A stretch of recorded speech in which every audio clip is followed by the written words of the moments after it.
Hello students, again good morning. तो students, आज हम बात कर लेते हैं जो हमारा नंबर सिस्टम जो हमने डे 1 से डे 8 तक आपको पढ़ाया, उसका जो नंबर सिस्टम जो हमारा टॉपिक है उससे संबंधित हमारे कुछ सवाल होते हैं। तो उनको मैंने अपने ग्रुप में भेजे हैं। जो हमारे ग्रुप में नहीं है वो आप जुड़ सकते हैं व्हाट्सएप ग्रुप से। वहाँ आप हमसे क्वेश्चंस ले सकते हैं रोजाना 10 बजे। तो देखिए, हमारे जो इसका जो अभी अभी मैंने आपको सवाल भेजे थे उसमें आपका जो ये क्वेश्चंस हैं, इनका मैं आपको एक बार सॉल्यूशन बता देता हूँ। और ये हम तरीका थोड़ा चेंज करेंगे कि भाई जो पढ़ाने का है कि हम आपको क्वेश्चंस देकर आपका जो टॉपिक है वो एकदम क्लियर कराने की कोशिश करेंगे, क्योंकि जिससे आपको क्वेश्चंस की प्रैक्टिस हो जाए। तो चलते हैं पहला क्वेश्चन। तो देखिए, फर्स्ट क्वेश्चन जो है आपका वो क्या कह रहा है। शून्य है, शून्य मतलब होता है जीरो। तो आपका जो जीरो है ये कह रहा है वो क्या है भाई। एक प्राकृतिक संख्या है, एक पूर्णांक है, धनात्मक संख्या, ऋणात्मक संख्या है, मतलब नेचुरल नंबर, इंटीजर, या फिर धनात्मक संख्या या फिर ऋणात्मक संख्या, मतलब पॉजिटिव नंबर या नेगेटिव नंबर। तो मैंने आपको जब संख्या पद्धति में आपको पढ़ा रहा था तो वहां मैंने आपको बताया था कि हमारे जो पूर्णांक होते हैं, जो इंटीजर्स होते हैं, वो कौन से होते हैं। ठीक है ना। तो आपको वहां मैंने आपको समझ में आ गया होगा, नहीं आया तो मैं आपको बता दूं। जो आपके पूर्णांक होते हैं उसमें माइनस की, प्लस की, और प्लस की संख्या, जीरो, लाख, 2 लाख, आपकी माइनस की प्लस की सब संख्याएं मिलकर वो आपका एक पूर्णांक बनाती हैं। तो हमारा जीरो क्या हुआ, एक पूर्णांक हुआ। ठीक है ना, वो आपका एक पूर्णांक है। ठीक है, बहुत अच्छी बात है। चलिए अब आपको अगला क्वेश्चन है। ये हमसे कह रहा है कि 2 अंकों की बड़ी से बड़ी अभाज्य संख्या क्या है। तो अभाज्य संख्या में और भाज्य संख्या में आप बहुत बार मतलब कि कंफ्यूज हो रहे हैं। तो आपके जो हमारे जो व्हाट्सएप से जुड़े हुए हैं विकास गढ़ से, तो उनका एक क्वेश्चन था भी। वो कई बार कह रहे हैं कि भाई आपका जो आपको मतलब कि ये दिक्कत आ रही है। तो ये गढ़ से हैं, ये आपका हापुड़ जिले में पड़ता है, यूपी के। तो इस तरीके से आप क्वेश्चन राइज कीजिए, आपका भी नाम हम यहाँ डिस्कस करेंगे। तो देखिए, ये हमसे कह रहे हैं कि भाई इसको इनको अभाज्य और भाज्य संख्याओं में दिक्कत आती है बार बार। तो मैंने आपको बता रहा हूँ। देखिए, भाज्य संख्याएं वो संख्याएं होती हैं जिनको हम कंपोजिट नंबर इंग्लिश में कहते हैं। कंपोजिट नंबर हम इंग्लिश में कहते हैं। और भाज्य संख्याएं वो संख्याएं होती हैं जो किसी के टेबल में आ जाती हैं, मतलब यदि वो आप उसको किसी ना किसी से आपको डिवाइड हो जाएंगी। लेकिन एक अभाज्य संख्याएं होती हैं, वो ऐसी संख्याएं होती हैं जो किसी के टेबल में नहीं आती हैं। मतलब जैसे कि आपका 2 है, 3 है, 5 है, 7 है। अब देखिए, कई बार आपको कर देते हैं जैसे 9 है, 9 नहीं होगी, क्योंकि 9 3 के टेबल में, 3 के पहाड़े में आई हुई है। तो इसलिए हम 9 को नहीं मानेंगे अभाज्य संख्या। तो इसके लिए हम क्या करते हैं, इसको कैंसिल करते हैं और हम 11 आपकी जो संख्या है वो आपकी अभाज्य है। फिर उसके बाद 13 है, फिर आपकी 15 नहीं है, क्योंकि 15 3 और 17 के 3 और 5 के टेबल में आ रही है। तो उसके बाद 17 आपकी है, 19 है। तो ऐसे ही आपको 100 तक की, कम से कम आप किसी भी कंपटीशन में बैठने जा रहे हैं तो 100 तक की संख्याओं को आपको पता होनी चाहिए। हालांकि मैं आपको एक नियम सिखा दूंगा। मैं आपको बताऊंगा कि कौन सी संख्या अभाज्य आप कैसे पता कर सकते हैं। ठीक है ना। तो आप मुझे ध्यान दिला देना किसी दिन, मैं आपको उसकी एक अलग से वीडियो आपको बता दूंगा कि कौन सी बड़ी से बड़ी। चलो ये तो छोटी संख्याएं हैं, 1 से 100 तक हम लोग आसानी से निकाल सकते हैं। लेकिन आपको यदि 100 से ऊपर आपको पता करनी हो कि कौन सी अभाज्य संख्या कौन सी भाज्य संख्या है, तो मैं मतलब कि जो आपको जो ग्रेटर देन 100 है उनको बताने के लिए मैं आपको बता देना, मुझे ध्यान दिला देना। ठीक है ना। तो आप चलो सवाल पे चलते हैं। फिलहाल हमारा जो सवाल है, सवाल हमसे कह रहा है कि भाई, सवाल हमसे कह रहा है कि 2 अंकों की बड़ी से बड़ी संख्या। तो देखिए, आप सबसे पहले आप ध्यान कीजिए कि 2 अंकों की बड़ी से बड़ी ग्रेटेस्ट 2 डिजिट नंबर कौन सी होती है। तो आपको मैं बता दूं कि हमारा जो 99 वो ग्रेटेस्ट 2 डिजिट नंबर है। लेकिन सवाल हमारा ये नहीं है, वो कह रहा है सवाल है अभाज्य संख्या। तो अभाज्य संख्या बताने के लिए हमको ये पता करना चाहिए कि ये किसी के टेबल में आ रही है या नहीं आ रही है। तो देखिए, आती है 11 के टेबल में, 11 के पहाड़े में आ रही है, 11 99 में होता है, तो ये तो होगी नहीं। तो 98 देखो 98 चेक करो, 98, हाँ 98 भी 2 के टेबल में आ रही है, क्योंकि जिनके पीछे 0 2 4 6 8 आता है। इसका भी मैं आपको एक डिविजिबिलिटी का रूल बताऊंगा। आपको 1 से लेकर 13 तक के आपको नंबर आपको पता हो जाएंगे कि कौन सा किससे कट रहा है नहीं कट रहा है। लेकिन फिर आपको फिलहाल तो ये देख लेना है कि जो ये 98 है वो 2 से कट रहा है। तो इसका मतलब 98 2 से कट रहा है, तो इसका मतलब ये भी नहीं है। आप 97 पा जाइए, हाँ 97 किसी के टेबल में नहीं आ रहा है। ये बात यहाँ से क्लियर है। ठीक है ना। क्यों? क्योंकि आपको 2 के टेबल में नहीं आ रहा है, 3 के टेबल में नहीं आ रहा है, 4 के 5 के, इस तरीके से आपके टेबल में नहीं आ रहा है। मैं आपको बता दूंगा कि कैसे पता करते हैं कि 3 के 2 के टेबल में कैसा आता है, आप इसको भी ध्यान दिला लेना, ठीक है ना। तो आप ये तो हमारा 97 वो हमारा नंबर है जो हमारा किसी के टेबल में मतलब कि नहीं आ रहा है, ग्रेटेस्ट 2 डिजिट नंबर है। अब देखिए अगला क्वेश्चन आ जाइए। ओके, निम्नलिखित में से कौन सी सब संख्या भाज्य और अभाज्य दोनों ही नहीं है? मतलब ना तो वो प्राइम नंबर है, मतलब अभाज्य कहते हैं प्राइम नंबर को, और ना ही वो आपका कंपोजिट नंबर है मतलब भाज्य है। तो आप इसको कैसे पता करेंगे भाई? तो चलिए पता करते हैं। बहुत ज़्यादा बड़ी बात नहीं यार, मैथ बहुत आसान होता है कंपटीशन का, बस आपको लगन होनी चाहिए, आपका मेहनत होनी चाहिए, आप उसके प्रति आपका पूरा समर्पण होना चाहिए, आपका जो डेडिकेशन है वो आपके अंदर होना चाहिए, और आप किसी भी यार बड़े से बड़े कंपटीशन को ऐसे पास कर जाएंगे जैसे कि आप है ना कि चाय में से मक्खी निकाल के कर जाओगे। नहीं नहीं, ठीक है ना, आप कर सकते हैं। देखिए हमसे कह रहा है निम्नलिखित में से कौन सी सभी संख्या भाज्य है और अभाज्य दोनों ही है? दोनों ही नहीं है। तो देखिए सबसे पहले आप जीरो की बात कर लीजिए। तो आपका जो जीरो है वो कह रहा है कि भाई तो जीरो हमारा एक प्रकार से भाज्य में माना जाता है, ठीक है ना। और उसके बाद ये आपको कह रहा है कि तीन, तो तीन हमारा क्या है? एक तीन हमारी एक अभाज्य संख्या है, प्राइम नंबर है। और दो भी हमारा एक प्राइम नंबर है, ठीक है ना। कई बार आप दो में कंफ्यूजन हो जाते हैं कि दो प्राइम है या नहीं है, तो आपका दो प्राइम नंबर होता है, कंपटीशन में आ जाता है, बहुत अच्छा सवाल होता है, ठीक है ना। तो आपको इसको करना है। तो आपका एक हो गया। तो इसमें आपका जो एक है, ना तो वो प्राइम नंबर है, ना ही वो कंपोजिट नंबर है, ना ही वो भाज्य संख्या है, ना ही वो अभाज्य संख्या है, ठीक है। ओके, तो देखिए अगला देख लीजिए। अगले में कह रहा है निम्नलिखित में से कौन सी संख्या 9 से भाज्य है? तो देखिए मैंने आपको विभाजिता का नियम आपको मुझे पहले बताना ही होगा, लेकिन फिर भी यहाँ 9 का आ रहा है तो मैं आपको 9 को बता दूं। आपको कोई संख्या पता करनी है कि 9 से कट रही है या नहीं कट रही है। जैसे मैंने बाई चांस यहाँ पे संख्या लिख देता हूँ, इस संख्या को मुझे पता करना है कि ये 9 से पूरी तरह कट जाएगी या नहीं कट जाएगी। ये पता करने के लिए मैं आपको एक सिंपल रूल बता दूं, एक शॉर्टकट मान लो आप कि इसको पता करने के लिए। नहीं तो आपको क्या करना पड़ेगा, भाग करना पड़ेगा ऐसा 9 से, तब आप पता करेंगे। लेकिन आपको ऐसा नहीं करना है, आपको देखो सबको जोड़ देना है। 4 में 5 जोड़ दो, 5 में 6 जोड़ दो, और 7 जोड़ दो, तब आपको मुझे बताइए कितना आ रहा है आपका भाई। 7 6 13, 13 5 18, 18 और 4 हमारा 22। तो देखिए आपको एक बात बताऊं, 22 क्या 9 के पहाड़े में आता है?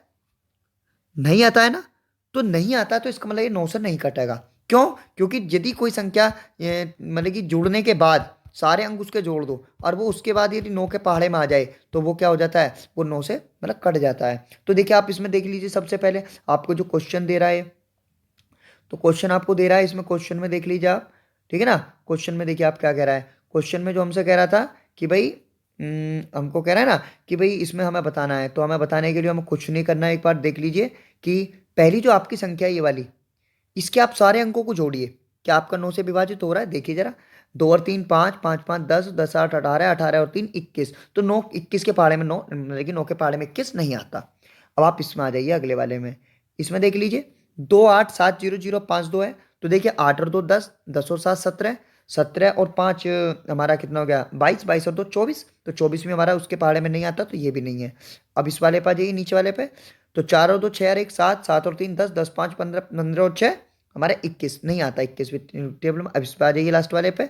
तो देखिए क्या कह रहा है कि 6 और 4 10, 10 और 8 18। हाँ, ये हमारा 18 9 के टेबल में आता है, तो हमारी 9 से संख्या कट रही है, ठीक है। बहुत अच्छे, वेरी गुड। देखिए अब अगला सवाल देख लीजिए। अगला सवाल हमसे क्या कह रहा है भाई? अगले सवाल में हमसे कह रहा है कि निम्नलिखित में मतलब कि सॉरी भाज्य है किससे कट रही है, ये देखिए। अब देखिए 11 का नियम आपको बता दूं, गैला गैला आपके सवाल आ रहे हैं तो मैं आपको ये आपको करा देता हूँ, ठीक है ना। तो ये देखिए आपका 7 3 8 6 0 3 8 भाज्य है, किससे कट रही है? तो देखिए आप सबसे पहले मैं आपको 3 का नियम बता देता हूँ। 3 का, क्योंकि इसमें सबसे पहले 3 से पूछ रहा है, तो 3 का नियम भी आपको बिल्कुल जैसे आपने 9 का करा है ना, 9 का करा है, बिल्कुल सेम ऐसे है। देखो कैसे है, सारी संख्याओं को जोड़ो जो इसमें जो जो संख्या आई हुई हैं, जैसे कि ये है, तो इसमें कौन कौन सी संख्या आई हुई हैं? देखो 7 3 8 6 और 0 3 8। तो देखिए 7 में 3 जोड़ा कितना आया? तो भाई 7 में 3 जोड़ा आपका 10 आ गया, 10 8 18, 18 और 6 24, 24 में आप 3 जोड़ दिए 27, 27 और 8 आपका कितना बैठ रहा है भाई? आपका 35 बैठ रहा है। तो क्या 35 3 के पहाड़े में आता है?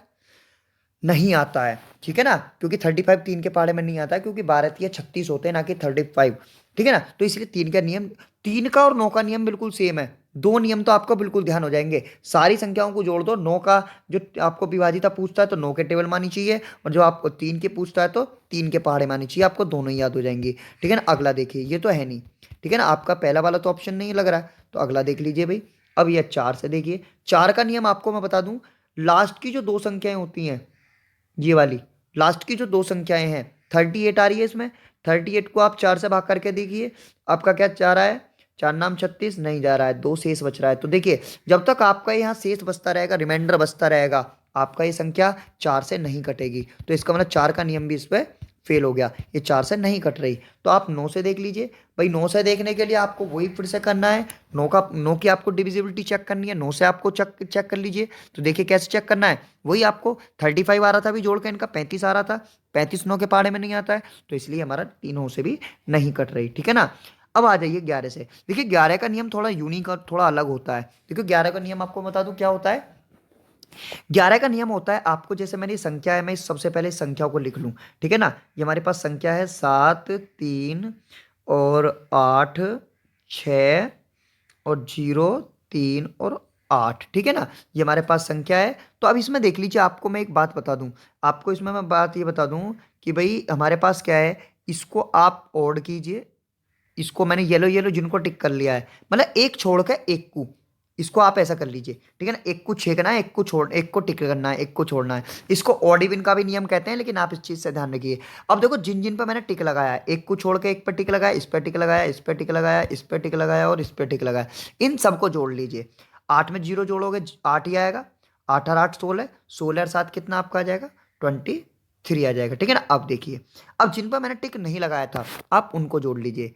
6 और 3 9, 9 और 3 12। तो आप इसमें से क्या कीजिए, 12 को माइनस कर लीजिए। 12 को आप जब इसमें से माइनस करेंगे तो आपका कितना उत्तर आएगा भाई? आपका उत्तर आ रहा है इसमें 11। तो वेरी गुड, यही हमारा आंसर है। या तो आपका 0 आना चाहिए था या फिर 11 आना चाहिए था। यह आपका 11 के डिविजिबिलिटी का नियम होता है। यदि कोई संख्या, उसके जो एक एक अंक छोड़ के, उनको जोड़ के, जो बच गए उन्हें जोड़ के, दोनों को माइनस करने पर यदि आपका 0 आएगा या फिर 11 आएगा, तो वो संख्या आपकी 11 से कट जाती है। तो ये आपका 11 का नियम होता है, 11 का नियम होता है। तो हमारी जो इसका ऑप्शन डी है वो आपका सही है। बहुत अच्छे, आप बिल्कुल, आप सवाल में बिल्कुल क्लियर होते जा रहे हैं। आपका डाउट एक एक क्लियर होता जा रहा है। आपको जो क्वेश्चन हो, जो आपकी बात हो, जो आपके मन में आप जो बात मन में खटक रही हो, आप बिल्कुल पूछ सकते हैं यार। आपके बिल्कुल दोस्त समझ के, आप भैया समझ के, सर समझ के, जैसे भी आप पढ़ना चाहें आप पढ़ो, क्योंकि मेरा मकसद है कि आप नवोदय में सिलेक्शन पाओ।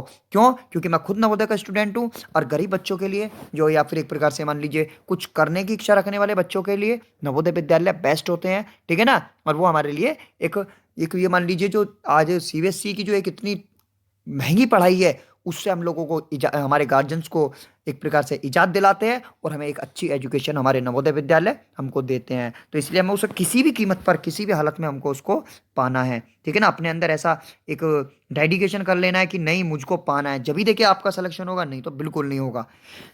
अब आ जाइए अगले वाले क्वेश्चन में। देखिए, निम्नलिखित में से कौन सी संख्या 9 से भाज्य है? तो अभी मैंने आपको 9 का नियम बता दिया है, तो उसी नियम का आप इस्तेमाल कीजिए और आप इसको पता कर लीजिए। अब आप देखिए 7वां क्वेश्चन।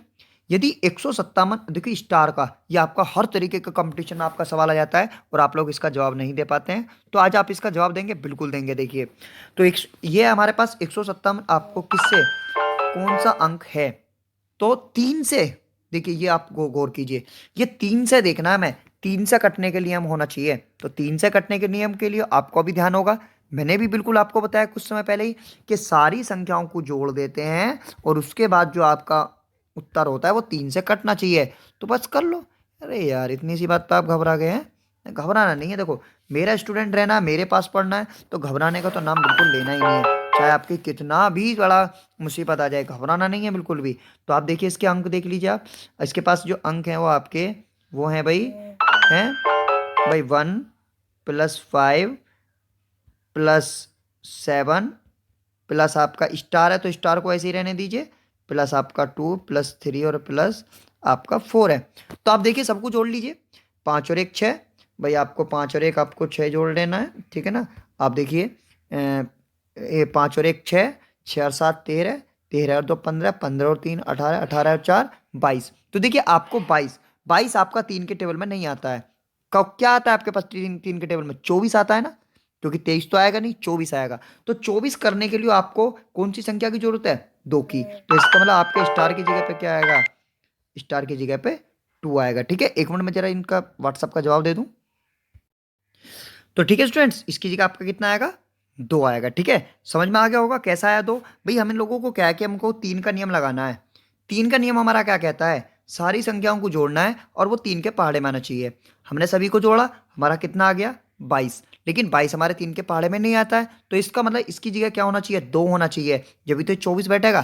ठीक है ना, तो हम इसकी जगह 2 कर देंगे, तो हमारे पास जो संख्या हो जाएगी वो 1 5 7 2 2 3 4 इस तरीके की संख्या हो जाएगी। संख्या का हमारा नियम नहीं है, केवल हमसे पूछ रहा है कि कौन सी संख्या से ये हमारा डिवाइड होना चाहिए। ठीक है, तो बहुत अच्छे। इसी तरीके से मैं आपको नियम मतलब कि धीरे धीरे नियम पता लग जाएंगे, और नहीं भी पता लगेंगे मैं आपको वीडियो दे दूंगा अलग से नियमों की, आप उसको एक बार रिवाइज करके अपने नियम पता कर सकते हैं। तो देखिए अगला आ गया आपका सवाल कि कोई संख्या 11 से भाज्य है यदि उसके सम तथा विषम स्थानों का योग व अंतर हो। अभी मैंने आपको बताया कोई संख्या 11 से कब हम कहते हैं कि ये कट रही है? जब उसके ऑड वाले प्लेस और इवन वाले प्लेस, मैंने अभी छेका था ना, एक छेक के एक छेक के एक छेक के, मैंने सबको जोड़ा था। अभी एक एक को मैंने छोड़ दिया था और उसके बाद उन्हें जोड़ दिया था, फिर जिन जिन को छोड़ा था उन्हें जोड़ दिया था और आपस में माइनस कर दिया था। तो उनका कितना आना चाहिए? 0 या 11 का गुणज। ठीक है ना, इसे गुणज कहते हैं, मल्टीपल मल्टीपल कहते हैं, गुणज। तो ये आपका आंसर आना चाहिए जब जाके आपका क्वेश्चन होता है। तो आपका इसका आंसर क्या है? मैंने अभी जो 11 का नियम बताया वही इसका आंसर है। तो देखिए इसका आंसर है आपका कि 11 से भाज्य है तो उसके लिए 0 या फिर 0 का वो 11 का गुणज होना चाहिए। देखिए अगला सवाल देख लीजिए। अगला सवाल में आपसे कह रहा है कि भाई ये हमारे पास दे रखा है 7,77,777 को भाग करना है एक्स से, तो आपका कितना आएगा? तो देखिए 7,77,777 को भाग करना है एक्स से, जब आपका 11 उत्तर आना चाहिए। देखिए आप इसका भाग में से नीचे ले जाते हैं, तो आप क्या करना है, इसको नीचे कर लो, बराबर में इसे 11/1 मान लो। तो क्रॉस मल्टीप्लाई करते हैं, इसकी इधर गुणा करते हैं और इसकी इधर गुणा करते हैं। तो देखिए इधर गुणा आप एक की करेंगे तो कोई अंतर नहीं पड़ने वाला इस पर। ठीक है ना, और ये आपका इतना ही रह जाएगा केवल। ठीक है ना, 7,77,000। अब इसको क्या करना है, इधर आपने कर दिया तो इधर आपका 11x आ जाएगा। ठीक है ना, इधर आपने करा तो आपका इधर इधर भाई इसकी मल्टीप्लाई मैंने, भाई इसकी गुणा मैंने इसकी, इस वाले की गुणा मैंने इसके साथ करी। ठीक है ना, और इस x की गुणा मैंने इसके साथ करी 11 के साथ, तो बराबर में क्या आ गया? 11x। ठीक है ना, अब 11x से इसे क्या कर लीजिए? भाग कर लीजिए, क्योंकि जो चीज गुणा में होती है, मैं आपको बता दूं, इधर भाग में आ जाती है, भाग की संख्या गुणा में चली जाती है। जैसा भी मैंने x को इधर गुणा में भेजा था, अब ये गुणा है, इधर इधर ले आओ, या फिर इनकी जगह भी चेंज कर देते हैं, इसको इसके नीचे ले आओ, इसको इसकी जगह पहुंचा दो। ठीक है ना, तो 1 मिनट 11 के इसको भाग कर लो। देखो 11×7=77, भाई मैंने इसको 7 को काट दिया, 11×7=77, फिर मैंने 7 उतार लिया, 11 एकम, ओ सॉरी, फिर मैंने 7 उतार लिया, ना जाने कि 0। ठीक है ना, 1 मिनट में इसको आपको क्लियर में करा दूं एक बार इसको। ठीक है ना, पेज को साफ कर दूं, उसके बाद आपका करेंगे ओके। तो देखिए हमारे पास हमने बहुत सारे सवाल हम लोग कर रहे हैं लगातार इसको। अब देखिए हाँ, यहाँ से मैं इसको, यहाँ से इसको 7, इसको मैं किससे डिवाइड करना है, सॉरी स्टूडेंट्स, हाँ 11 से। तो 11×7=77 आपका चला गया, फिर आपने 7 उतारा, ना जाने कि 0 आएगी, फिर आपने 7 उतारा, 11×7=77 बार आपका फिर चला गया, फिर आपने 7 उतारा, फिर आपका नहीं गया, ना जाने कि 0, फिर आपने 7 उतारा, 11×7=77, फिर आपका चला गया। बहुत अच्छे, आप तो बहुत होशियार हो गए हैं भाई हैं। तो हमारे पास कितना आ रहा है? 70707।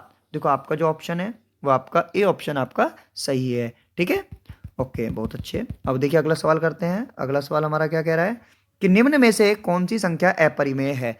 मैंने आपको जब मैं ये आपको सिखा रहा था ना कि नंबर सिस्टम का जब हमने टॉपिक चालू किया था, तो एक लेक्चर में आपको एक मैंने बताया होगा कि भाई हमारा परिमेय संख्या कौन सी होती है? अपरिमेय। तो परिमेय संख्या तो वो होती है जिन्हें p/q के रूप में लिख सकते हैं, जिन्हें हम भिन्न भी कहते हैं। और अपरिमेय संख्या वो होती हैं जिन्हें p/q के रूप में नहीं लिख सकते। ठीक है ना, तो अब देखिए वो संख्याएं कौन कौन सी होती हैं, मैं आपको एक बात बता दूं। वहां पे मैंने आपको बताया था कि भाई हमारे पास जो होती हैं, ठीक है, तो देख लीजिए आपका ओके। तो जैसे 22/7 है, तो एक मैं आपको बता दूं, ये 22/7 जो ना, ये वैल्यू जो होती है, ये एक अपरिमेय संख्या होती है। ठीक है ना, ये हमारे जो पाई है, ये हमारा क्या है, ये भी एक अपरिमेय है 1.33। ये जो है ना, ये अपरिमेय नहीं है। इसमें जो है ना एक गलत क्वेश्चन दे रखा है, कौन सी संख्या अपरिमेय है, इसमें पूछा नहीं है। ये आपका क्वेश्चन फिट बैठेगा। क्यों? क्योंकि इसमें जो है ना ये 3.14 जो दे रखा है आपको, और इसमें जो आपका पाई दे रखा है, तो ये अपरिमेय होती है, 1.33 परिमेय है। ओके ओके, एक काम करिए, ठीक है, वेरी गुड। ठीक है ना, आप एक काम कीजिए, इसमें क्वेश्चन सही है, इसमें हम थोड़ा कंफ्यूज में आ गए। ये पता है क्या, हमारा क्वेश्चन कह रहा है अपरिमेय है, तो हमें इसने वैल्यूज नहीं दे रखी हैं, हमें केवल इसने फ्रैक्शन दे रखा है। तो देखिए 22/7 बटे की संख्या पी बटे क्यू के रूप में लिखा हुआ है, तो सीधी सी बात है परिमेय है। 1.33 इस तरीके का जो होता है पीछे 1.3333 या 1.4444, इस तरीके से जो आपका संख्याएं होती हैं वो आपकी परिमेय संख्या होती हैं। ठीक है ना, क्योंकि इनको पी बटे क्यू के रूप में हम लिख सकते हैं। ओके, और 3.14 ये एक परिमेय संख्या होती है, क्योंकि 3.14 को हम इस तरीके से लिख सकते हैं, पॉइंट हटा के नीचे 2 जीरो आप बढ़ा सकते हैं। ठीक है ना, तो ये आपकी परिमेय परिमेय संख्या लिख सकते हैं। जो पाई है, यहाँ पे पाई हमारा क्या है, एक हमारी पाई, एक हमारी अपरिमेय संख्या है। ठीक है ना, यह अपरिमेय संख्या के बारे में आप पर्सनली पूछ सकते हैं, पूछ लेना कौन सी होते हैं। ठीक है, अब ये कह रहा है निम्नलिखित में से कौन सी परिमेय संख्या है। तो देखिए बहुत अच्छा क्वेश्चन आ गया है, आपको बार बार फिर से ऐसा आ गया है। तो देखिए अब मैं आपको एक बात बता दूं, जिनका अंडर रूट आप करके वो फुल संख्या आ जाए। भाई अंडर रूट 4 का मतलब होता है, आपको एक चैप्टर होगा अगला, मैं अंडर रूट का ही पढ़ाऊंगा, तो उसमें मैं आपको बताऊंगा कि इनको कैसे सोल्व करते हैं। ठीक है ना, जैसे आपको इसको गुणनखंड कर लीजिए, 2 एकम 2, तो ये जो ना ये दो जो आ गया है, दो दो के जोड़े बना देते हैं, तो इनमें से एक जो जोड़ा होता है वो हमारा उत्तर होता है, तो ये 2 इसका आंसर है। ठीक है ना, तो इसलिए हमारी 2 क्या है, हमारे पास एक परिमेय संख्या है। तो लेकिन आपको देखिए थोड़ा सा समझने में दिक्कत आ रही होगी, क्योंकि अभी आपको वर्गमूल एक चैप्टर पढ़ाऊंगा मैं। ठीक है ना, वर्ग तथा वर्गमूल, तो वहां मैं आपको एक क्वेश्चन पूरी तरह क्लियर करा दूंगा कि किसका हम वर्गमूल निकाल लेते हैं। तो हमारे पास पहला फिलहाल तो परिमेय संख्या आप ध्यान रखिए, परिमेय संख्या हमारी वो होती हैं जिनको बटे के रूप में लिख सकते हैं। तो हमारा जो अंडर रूट 4 है, इसको हम बटे के रूप में लिख सकते हैं, अंडर रूट 3 को हम बटे के रूप में नहीं लिख सकते हैं। और देखिए 2 प्लस अंडर रूट 3, यदि किसी परिमेय संख्या में कोई एक एक अपरिमेय संख्या जुड़ जाती है, तो संख्या भी अपने आप में वो अपरिमेय ही कहलाती है। इरेशनल नंबर हम इन्हें कहते हैं इंग्लिश में, सॉरी ध्यान नहीं रहा आपको बताना शुरू में, इन्हें कहते हैं हम अपरिमेय, मतलब कि इरेशनल नंबर। उसके बाद ये 5 में कुछ अंडर रूट में दे रखा है, ये भी हमारे पास मतलब इरेशनली होगी, यहाँ पे मिसप्रिंट हो रहा है। ठीक है ना, तो आप इसको देख लीजिए। अब देखिए फिर से आपका क्वेश्चन आ गया, निम्नलिखित में से परिमेय संख्या है। तो आपको फिर से एक और बार फिर मैं परिमेय परिमेय के बारे में बता दूं। परिमेय संख्या हमारी एक और होती है, यदि कोई वैल्यू पॉइंट के बाद सेम नहीं आ रही, जैसे 0 0 1, जैसे इसमें दे रखा है सेम नहीं आ रही ना, बार बार कुछ ना कुछ चेंज होता हुआ आ रहा है, तो ये एक अपरिमेय होती है। ये अपरिमेय है क्योंकि मैंने आपको बता दिया, इससे पहले मैं इसको मैं अपरिमेय कर चुके हैं यहाँ पे, इस वाले पोजीशन पे। तो इसलिए हमारे पास जो संख्या है 2.371 ये हमारे पास क्या है, एक एक परिमेय संख्या है। ठीक है ना, देखिए अगला क्वेश्चन आपका फिर से है परिमेय परिमेय का है। देखिए अभी मैं आपको बता दूं, देखिए हमारे पास है कि अ, अच्छा, -3/5 और 1/4 के मध्य एक परिमेय संख्या है। तो दोनों के बीच में आप एक परिमेय संख्या निकालनी है, तो आप एक काम कीजिए, आपको पता है क्या करना है, आपको करना है कि भाई हमसे कह रहा है कि 3/5 और 1/4 के बीच में बताना है। तो आप एक काम कीजिए, इसको जो ना आप 5 से नीचे वाले से ऊपर वाले को भाग कर देते हैं, जीरो लगा लिया, पॉइंट लगा के बढ़ा ली, 0 5 अंक 30 आपका हो गया। तो 0 पॉइंट क्या हो गया हमारे पास 6। अब इसको भी ऐसे कर लीजिए, ये माइनस का 0.6 क्योंकि भाई माइनस लग रहा है। ठीक है ना, माइनस का 0.6 आपका आंसर है, 60 भी कह देते हैं इसे। तो देखिए 4 को 1 से भाग कर लीजिए,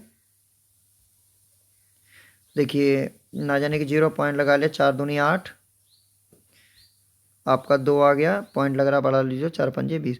तो एक तो 0.25 है, एक 0 पॉइंट हमारे 60 है। अब आपको पता है क्या करना है, मैं इनको दोनों को अलग लिख लेता हूँ, 0.25 और 0.7 को, तो इससे आपको फिर एकदम क्लियर हो जाएगा। ओके, ठीक है, एक तो था -के 0.60, मतलब 6 60 लिख सकते हैं, एक था 0.25। ठीक है, अब देखिए हमारे पास एक तो 7/40 है, तो आपको क्या करना है, इसको इससे भाग करना है। तो आप जैसे ही भाग करेंगे वो इन दोनों के बीच में आनी चाहिए संख्या, कुछ भी हो ऐसी आपको इससे भाग करके देखना है, ऐसे इसको भाग करके देखना है, ऐसे इसको भाग करके देखना है। नहीं हो तो आप मुझसे कमेंट करके पूछ सकते हैं, मैं आपको उसमें बता दूंगा। आप व्हाट्सअप ग्रुप पे भी जाके पता कर सकते हैं, व्हाट्सअप की लिंक आपके डिस्क्रिप्शन बॉक्स में मिल जाएगी, या मांग लेना, ठीक है ना। बता देना कि डिस्क्रिप्शन बॉक्स में दे दीजिए लिंक, ठीक है। अब देखिए आपका ये क्वेश्चन है 14th। ओके, अच्छा क्वेश्चन होता है। आपको देखिए इसमें आपको एक फ्रैक्शन आपको पता होने चाहिए। तो इन तीनों सवालों के लिए मैं आपको एक टॉपिक लेके आने वाला हूँ, आपको फ्रैक्शंस, ठीक है ना। फ्रैक्शन टॉपिक में मैं इसको आपको बताऊंगा, क्योंकि उससे पहले यदि मैं आपको बताऊंगा तो आपके समझ में नहीं आएगा, ठीक है ना। तो ये फ्रैक्शन को कहते हैं भिन्न, फ्रैक्शन के जोड़ घटाने। पहले आपको वो बताने पड़ेंगे, तब मैं दोबारा आपको इन तीन सवालों को ध्यान दिलाऊंगा कि मैंने तीन सवाल छोड़े थे और वो आपको मैं अब करने हैं, ठीक है ना। तो चलते हैं स्टूडेंट्स, फिलहाल के लिए आज के लिए इतना ही। और मैं अभी आपको डिविजिबिलिटी के लिए वीडियो मुझे बता देना, ध्यान दिला देना, वो मैं आपको दे दूंगा, ठीक है ना। और बाकी क्योंकि बाद में जो लोग वीडियो देख रहे होंगे तो लास्ट में हो सकती है मिल सकती है, ठीक है ना, मिल जाएगी। ओके, तो चलते हैं, फिलहाल के लिए गुड बाय। अभी मैं साइंस के लिए थोड़ा वीडियो देखता हूँ, थोड़ा लेट आएगी, ठीक है ना, लेकिन आ जाएगी, ठीक है ना। Okay, thank you very much, best of luck.